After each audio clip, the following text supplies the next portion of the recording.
El Gobierno renuncia a la capacidad de redistribución de la riqueza que tiene y, por tanto, de corregir las brechas de desigualdad que se resuelven desde los presupuestos generales del Estado, no desde los grandes discursos.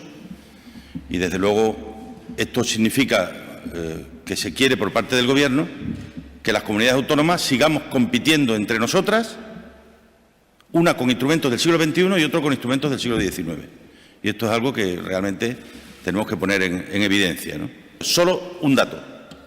En el último Gobierno de Zapatero, año 2010, 750 millones de inversiones en Extremadura, presupuestos generales del Estado. 7 años después, 303. Es decir, se está invirtiendo menos de la mitad, un 43-44% de lo que se invertía entonces, ¿no?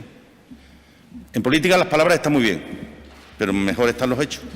Y los hechos son los que demuestran los compromisos. Y aquí hay un incumplimiento gravísimo del Gobierno de España con Extremadura, que vamos a reivindicar y a denunciar tantas veces como sea necesario. Compromete de momento 50 millones de euros, ¿no?, que estaban firmadas y que no van a venir.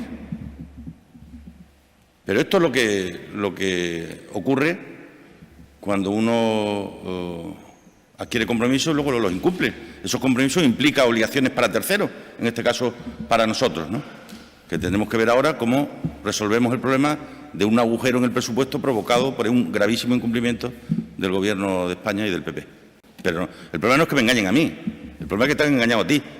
El problema es que os han engañado a todos. Que yo no firmaba allí en mi nombre, pero firmaba en nombre de 1.100.000 personas. Los engañados son mucha gente. Si fuera solo un engaño a mí, pues mira, se te puede pasar en un par de días. El problema es un engaño a una región. Y desde luego pone de manifiesto además el desentendimiento tan brutal que hace el Gobierno del futuro de esta tierra.